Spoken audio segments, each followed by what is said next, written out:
that's what I did. I finished my master's and I looked around and I almost went to seminary. In fact, I was accepted and everything. I was like, you know. Well, see, I thought you went enlisted, but you never said that you had your master's before you went to. Well, I You wasn't said that, enlisted. you said that last class, and I was like, oh, maybe he was an officer. No, I enlisted Gotcha. for Russian. Right, for linguists, right? Yeah. So Yeah. I did the D lab as well. I, And then when you said that, talking about how to make the test, and I said horse who white who, I was referring to one of the questions where it says the white horse, and then it tells you to put the noun before the adjective, and the last two syllables have to say ooh or have to be matching, and then you have to like use that same rule for the next section, but you add on more, and it just gets even more ridiculous. it was so confusing. Yeah. Your head spins by the time you get out of there, and then they tell you, "Oh, what a great score!" What? I didn't know what the heck I was doing. But I agree. I think everybody should take the ASVAB at least. That's the one with the gears and the hammer and the The military Rowboat. engines program. all, just pictures that still tries to get your Some states they make people take the ASVAB. Yeah, I had to take that one first, It's HT test. and that's one of those tests where as you're taking it and you're thinking people need to take this test, and then you're looking around the room to see, are we that bad? That we need this test? But then And then you join, you're like, this is our military? Oh, great. Glad we have firepower. well, yeah, Yeah. and basic training here, not with the group that you're selected to move into. Right. And I mean, once I went to the Defense Language Institute, everyone there was sort of college student or my last duty station, there were 3 of us in the same platoon that had master's degrees. Oh, wow. One was in history. Mine, of course, was philosophy, but I don't remember what the other one was. History Go back too, I in as a think. chaplain. But what was funny was because the officer who was our lieutenant didn't have anywhere near the education that most of the platoon had. Your school was a year long or 2? 52 weeks.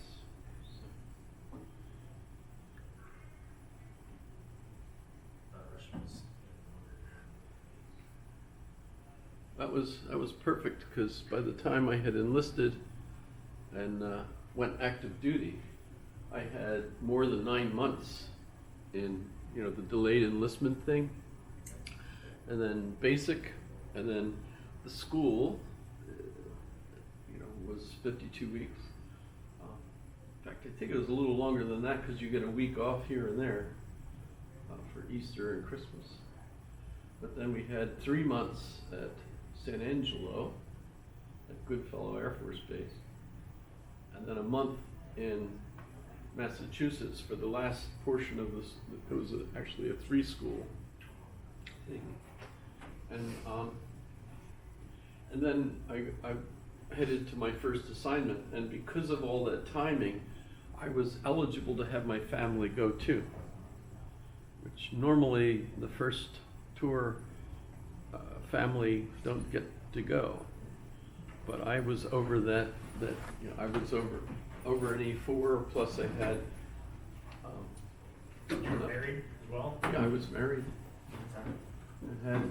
We adopted Billy while we were at Monterey. In fact, the last week of school. So you have 3 kids, 2 daughters, and 4. Wow. 4. 2 daughters, 2 sons. And we adopted all 4. All 4 were considered special needs, which is like what? Silly stuff, really. Well, some of it's serious. But the one that was dismal, of course, is discovering you adopted a child that has fetal alcohol. And I want to make it clear that I still think of people with those kinds of disabilities as human as everybody else.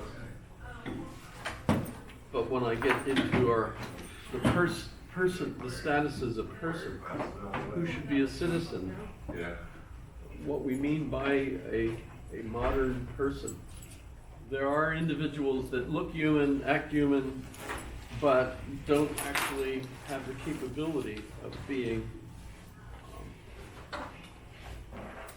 what we think of as what makes a modern person. You know, that they're self-reflective, and we're going to get into that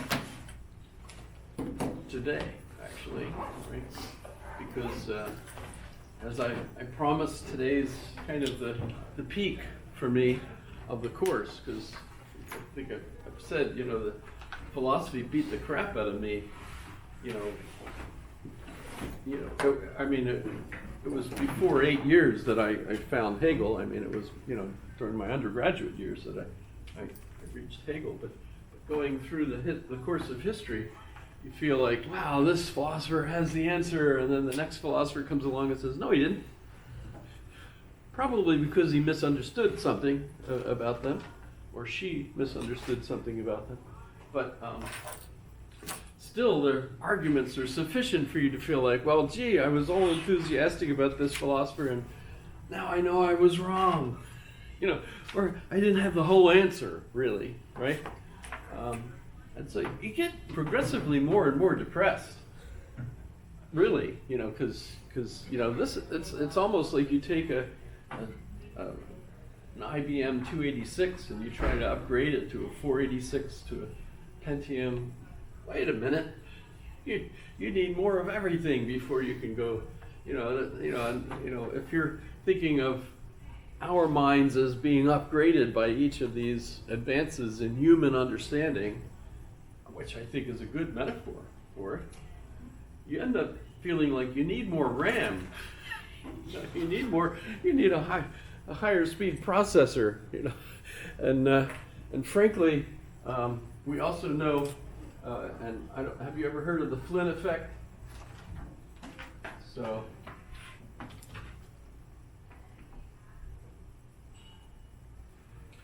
the Flynn effect. I don't know if it's still working. Being measurable, a measurable difference. But what James Flynn, pretty sure his name was James.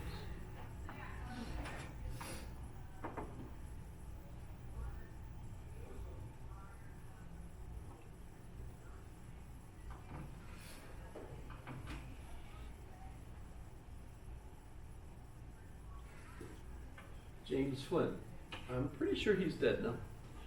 Last time I emailed him, I did email him, and he responded. He was retired and living in New Zealand. And I think my last email to him was, I was worried about him because there were supposed to be really bad fires in New Zealand, and I was wondering, are you okay? And he said, oh, I'm nowhere near the fire. So, obviously it's another big island, a big place, bigger than, my relatives see that something happened in Alaska and they email me, are you okay? What happened farther away from me than you are from me, My mom was like that, and I remember telling her at one point, I'm actually closer to outer space than I am to you. You just go up in outer space. It's just, you almost throw a snowball that far.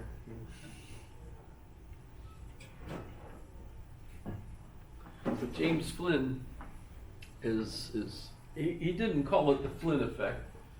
Charles Murray, who I talked about last class, is the one who, in the bell curve, called it the Flynn effect. But basically, it seems like every cohort, everybody knows the difference between a generation and a cohort. So, we talk about generations, but that's really kind of a loose sociological term. You know, who's the next generation? You know, was Hegel the next generation? You know, from Kant?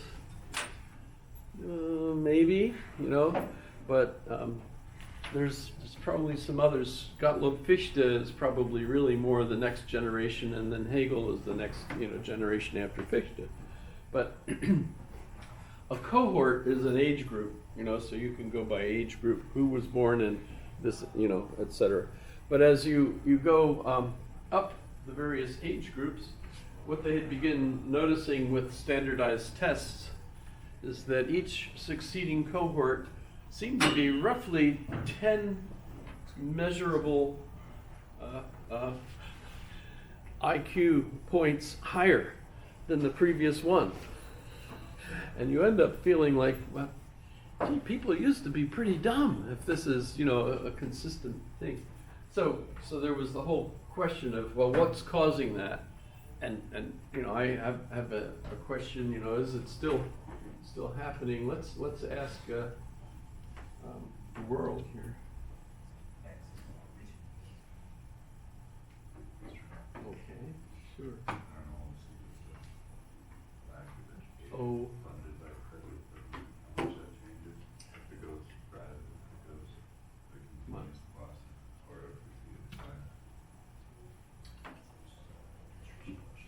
Is the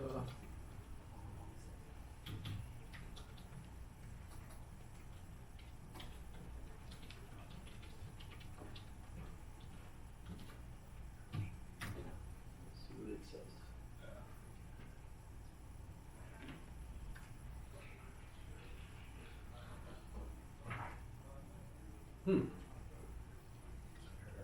Well, that might explain Trump, Is it funny? Everyone laughing. No, so the question is why do younger people seem to be, to have a higher IQ than older people? And I joke that, well, I'm running on an IBM 286. You guys are Pentiums. Actually, they don't even talk about Pentiums anymore, right? That's gone. I don't even know what the fastest processors are today, And most of them are gaming computers anyway, which I'm not really into anyway, except for my Oculus, which I love that. And the newer one is better than the older one. That's just true, for lots of reasons. But the concern, of course, is, well, what's making younger people smarter? Flynn, if you watch his TED Talk, he explains that he thinks it's the education. That basically, the older generations were not getting the kind of education that taught people how to generalize and things. Instead, they were much more concrete in the kinds of things they were learning, even in school. But school changed, and these things became much more generalized, so that in a sense you were more prepared to answer the kinds of questions on those IQ tests, and as a result, it's the education that changed how people responded on those tests. The answer that seems really most likely to me is that people are connected much more to what I think of as the spiritual world. Even years ago, people were on the internet, people were emailing, people were aware of more TV stations. They were more connected spiritually, and what you think, a farmer years ago would have only met a group of other people on Sundays for about 4 hours. The rest of the week it was just him and his family and his animals, so his ability really to think, etc., would have been structured by that experience. But once you're interconnected with other people and talk about walking along, I see people walk right by a moose and they don't notice the moose because they're like this. Be careful, when the moose are around, you have to be aware of them. We have had people killed on campus by moose. They're more dangerous than bears. And people don't see them, because moose are camouflaged, fit right in with the library building. And no one even sees them.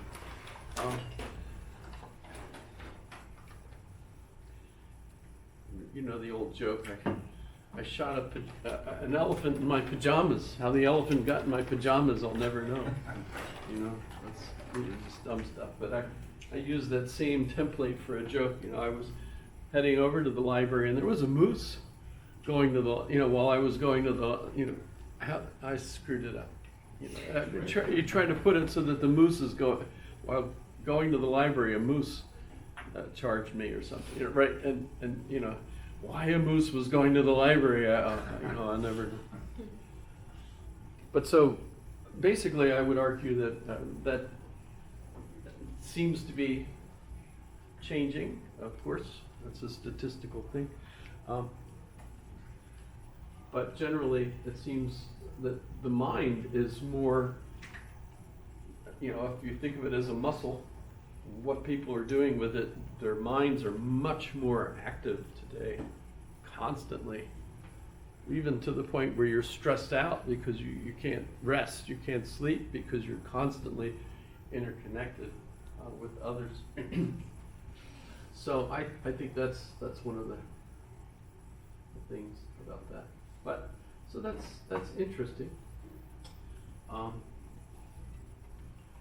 But today I want to continue on with the narrative as I'm interpreting the story of philosophy, and we have looked at Kant, critique of pure reason, what a reason can and cannot do, critique of practical reason, that's associated with ethics.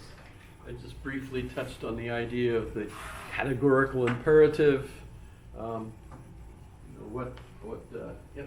For Kant, it was basic universal human ethics that changed very dramatically within a generation, and you ended up realizing that there were cultural influences on what structured our perception, and especially language structured our perception. But Hegel was part of what's called the Romantic period, and when we think of that, one of the individuals you should automatically think about is Goethe.